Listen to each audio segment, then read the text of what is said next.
So that was a song titled Ukukhanya by emerging Afro-jazz artist Zethembiso Zimela, also known as Zethe, whom I'm told has actually been at this since 2017. Now she'll be releasing her debut album Breathe on Friday. Hailing from Empangeni, KwaZulu-Natal, Zethe has performed at events such as the South African Music Awards and the DSTV Delicious Festival. And she joins us now to talk about her journey as an artist and the highs and lows in the creative industry. Zethe joins us now in studio. Welcome to it, Zethe. It's great to have you on the agenda. Thank you for having me. Right, it happens on a Sunday today. We're trying to unwind a bit. Yeah. Let's just find out about Ukukhanya and what inspired it, because it's quite lyrical and profound.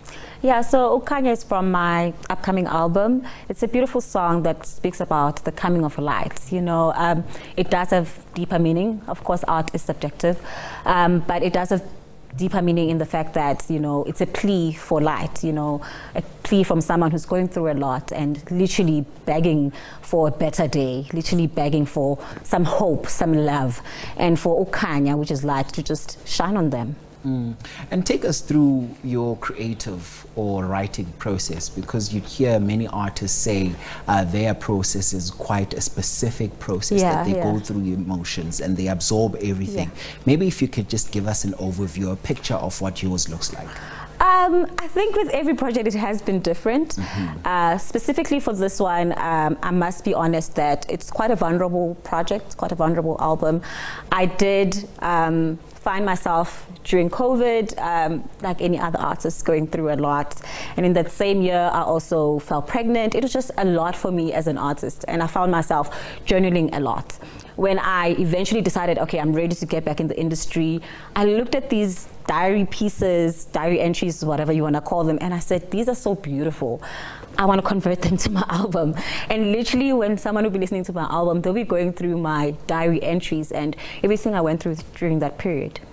And you'll be launching your debut album. I think you were still schooling me on what an EP is and what an actual album is. So you're about to launch your debut, right? Yes. Talk to us about the EP. How did it go? Some of the songs that were included, and are people going to enjoy some of the songs that were in the EP? Will they also be in the album? Talk to us about that. Okay, so in 2018, I released my EP, which was about 4 songs. It was called Kawekazi, and it's all about being this heroine, amazing woman, you know, who's beautiful, who's strong, and all these amazing things.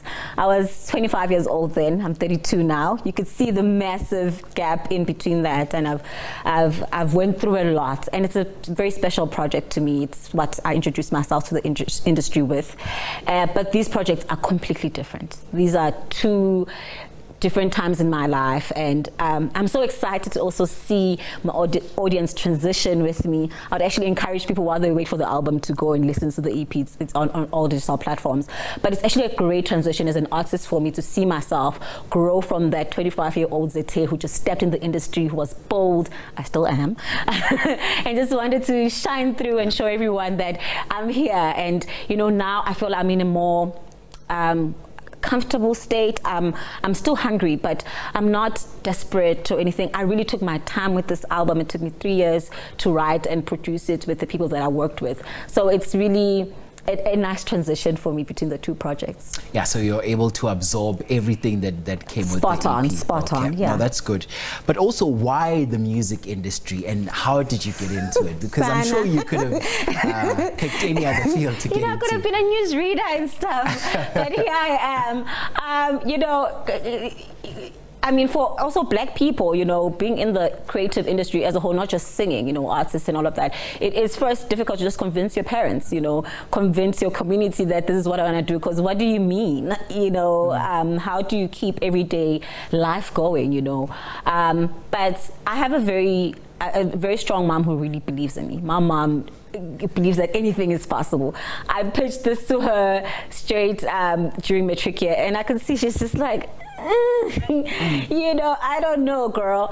But, you know, she believed in me, and I was really focused. I went through the varsity. I started at UKZN, and I studied music. I measured in jazz, and you know, I did a bit of education things there to meet my mom halfway. Yeah. So yeah, I did that. I studied, and it gave me a chance to actually discover myself more as an artist, to understand myself more as an artist. And I mean, when you go into varsity, you're like 17, 16, so you're pretty young. So that 3 years, you really get a chance to really discover yourself and really decide, am I sure I want to do this? Because, you know, we study with great artists that are here in Joburg with us during varsity time also. And from what I've gathered is that your art of work represents a rich tapestry of, you know, feelings and everything else that comes with the human experience. Let's talk about maybe a legacy, and what would your legacy be, and how would you like to be remembered rather? Yeah. And on the same breath, we know that musician Angie Stone also passed away.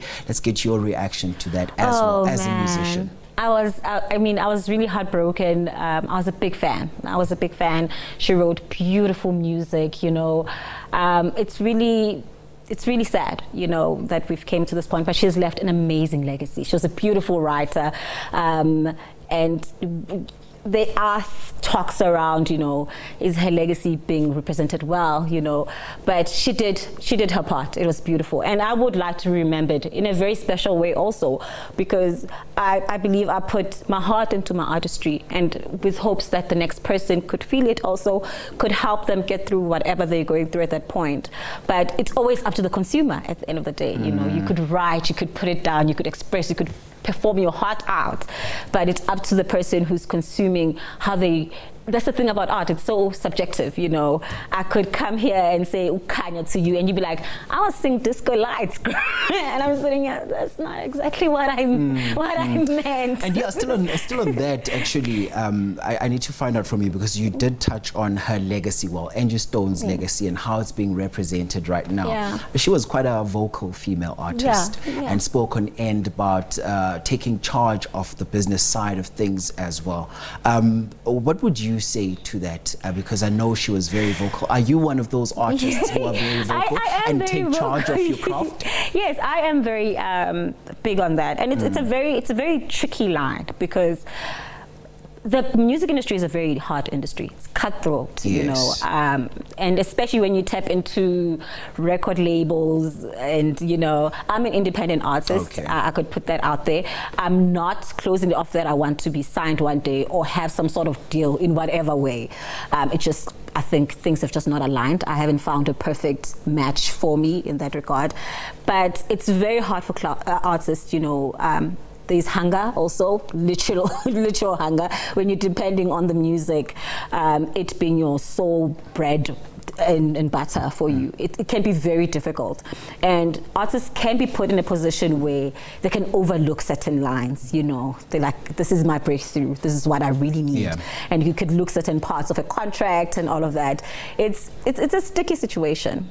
So that's why people must be hands-on and at least teach themselves some parts of the business. Before I let you go, just a quick one. How can people get hold of you on the socials, and how do they book you? Quick one. It's at Zethe_Z on all social media platforms. And you can email me at info@Zethe. And my album is coming out this Friday. We have a launch party in Bramfontein at Mama Gashaga and Friends, so they should come through. All right, listen, thank you so much for joining us on the program, and we wish you all the best moving forward.